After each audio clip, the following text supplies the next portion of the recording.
it, Sarah. All day. Hell yeah. Arm wrestling's about to take place. Yeah!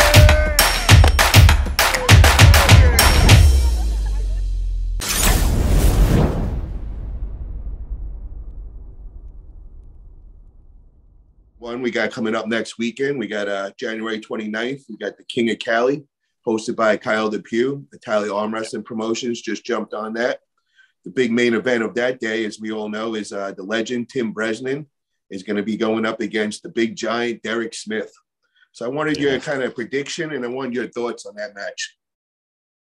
Straight off the bat, I love that match because I'm always a fan of matches that give us a story update, and that's a match that really does. Derek is someone that's very hungry. He's growing very significantly in the sport. His desire is very strong and high.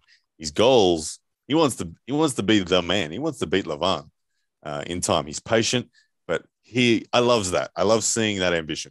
I can relate to it very much. So then on the other side, of course, we've got, as you described in legend, Tim Bresnan, someone who's established. We know where he's at. Very consistent performer at the top level. So this is a huge story update. Either the update is, Tim's still too good and keep working hard, Derek. Or if it's a war, it's like, whoa, okay, Derek's at Tim Bresnan level now. And oh my goodness, if Derek beats Tim Bresnan, wow, you start to get real excited. So I love matches like this for the story update. So regardless of what happens, I'm in. I'm watching. I'm paying the pay-per-view. I'm doing all those things because it's a really cool match. On the arm wrestling sense, in terms of predictions of how it goes, it's a difficult one for me because I just don't know how good Derek is. I saw what he did to Tom Nelson. He crushed him. But Tim's damn pronation, when we talk about old man strength, it's so hard and wiry and it's just set. And that he gets in the strap and that dragon pronation comes in.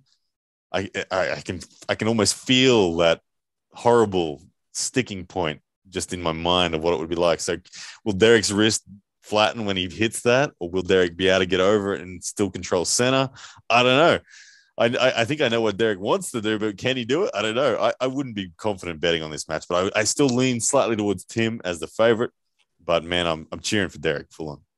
The only thing I got to say about the match is, I just presently looked back at their match 3 years ago, and the first thing that I noticed right away is the size difference of Derek then and Derek now. And I believe Derek's put on about 60 pounds in weight over those 3 years, and it's definitely showing. Yeah. And I'm wondering if the 3 years of time of him progressing, also putting on that size, I also believe he might be on a pancake diet or whatever. Do you think those 3 changes could, possibly give him the edge now?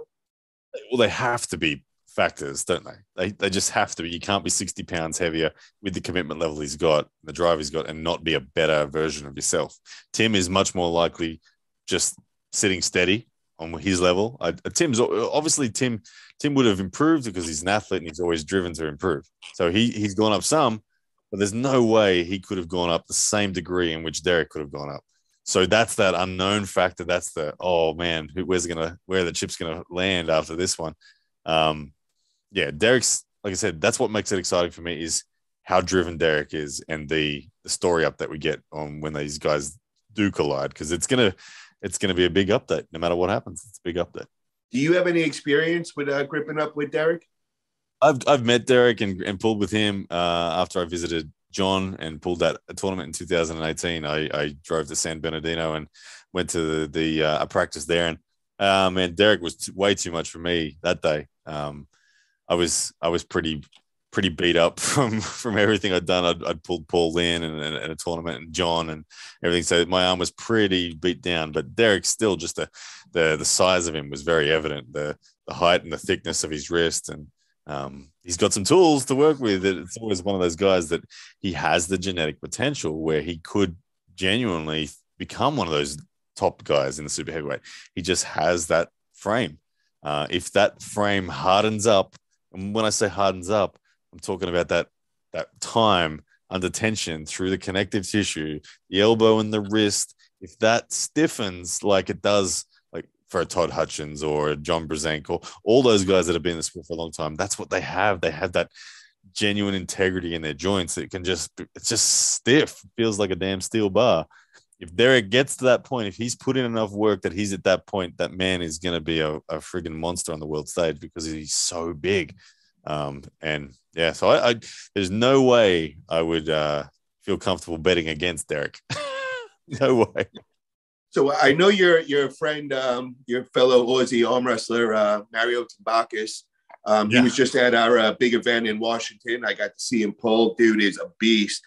Guy is also great fun to hang out with. One of the best drink makers I've ever been around.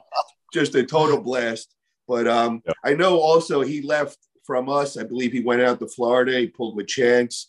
And then he went to LA, and I think he pulled with Derek and all them. Did you get any insight of what he felt going up against Derek? And for anybody that don't know who Mario Tabakis is, definitely check him out. I believe he's the #1 arm wrestler left hand in Australia. Am I correct with that? No. No. Okay, I'm wrong with that.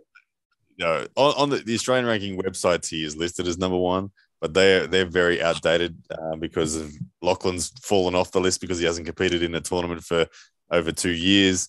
So it's Lachlan and Brett Coots are #1 and 2, and but Mario would be 3. And in terms of his right arm, he's #8 in Australia on the overalls. But he's a young dude. He's only like 25 years old or something, and he's a genuine monster. He's very intelligent on the table, awesome at setups.